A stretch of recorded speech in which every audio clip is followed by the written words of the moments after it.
Não, vamos lá ver. O que eu posso antecipar é o seguinte: não se pode fazer uma carta hospitalar a partir de Lisboa.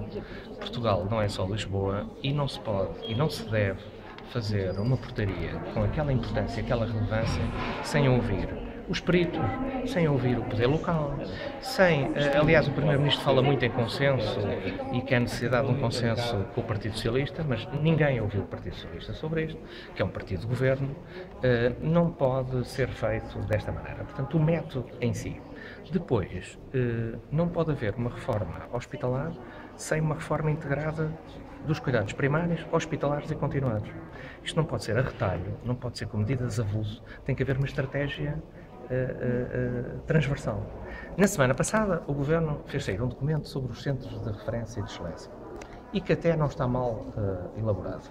Passado uma semana, faz sair uma carta com os graus dos hospitais que não casa com o documento dos centros de referência. Portanto, isto não pode ser.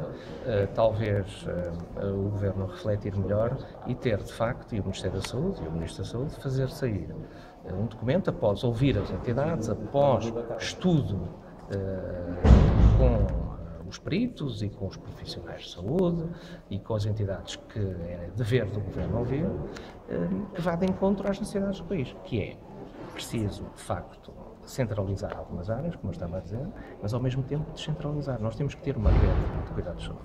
Está a ver? Nós temos que ter serviços altamente especializados em hospitais centrais, mas depois é preciso ter uma rede de cuidados. Dou exemplo. Tivemos em Aveiro há uma semana. Na região centro tem que haver um grande serviço de hematologia que faz transplantes de medula e todas essas situações para os doentes oncológicos de hematologia. Mas, ao mesmo tempo, todos os hospitais distritais têm que ter médicos de hematologia que fazem consultas. Não é necessário que todas as pessoas da região centro tenham que ir por uma simples consulta de uma anemia ao Hospital da Universidade de Coimbra. Portanto, tem que haver aqui um plano integrado, bem elaborado, que respeite estas duas componentes que eu estou a falar. Centralização por um lado e cuidados de proximidade por outro. E isso é que nós não vemos. Não há ligação e articulação entre os cuidados primários e os hospitais, não há entre os cuidados primários e hospitalares e os continuados, e isto tem que estar tudo integrado, ligado, está bem? Portanto, não pode ser feito com medidas de abuso.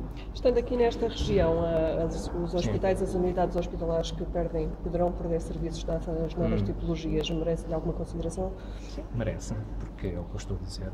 Além do mais, há outra questão, que esta portaria feita à saúde de chofre causou algum alarme, porque nós temos que respeitar também os serviços e os profissionais de saúde.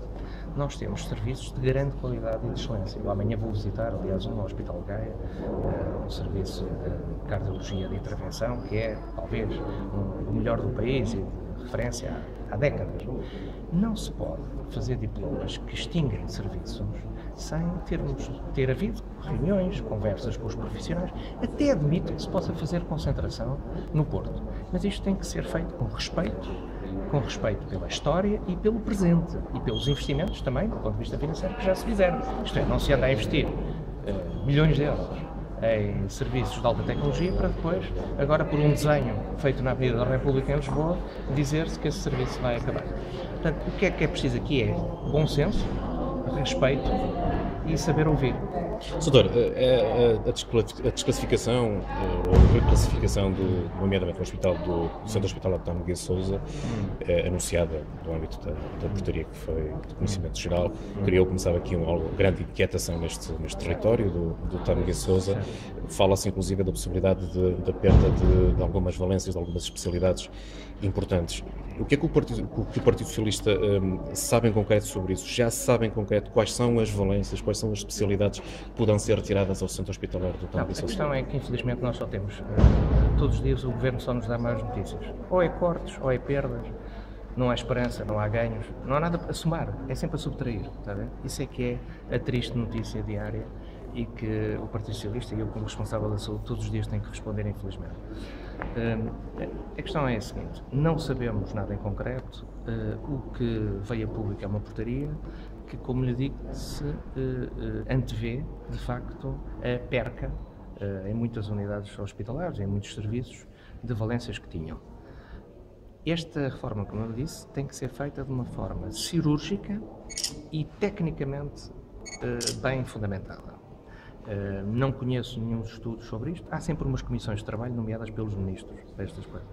Não é comissões de trabalho nomeadas pelos ministros. O Governo não é o dono do país. O Governo é o representante do povo para nos governar um Serviço Nacional de Saúde, que é todos nós que pagamos impostos. E não só, de todos os portugueses. E, portanto, o Governo tem a obrigação, quando faz estas reformas, ouvir as associações profissionais, os médicos, os enfermeiros, os utentes, o poder local, as populações que são representadas pelos seus presidentes de Câmara, pelos seus autarcas, e esse processo não foi feito.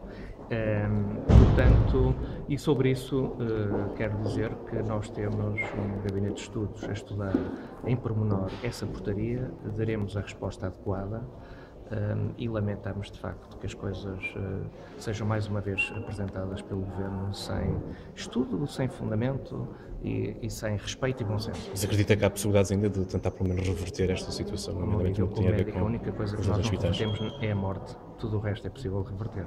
Até um governo que nos governa não. Será possível, exejável, mudar de governo.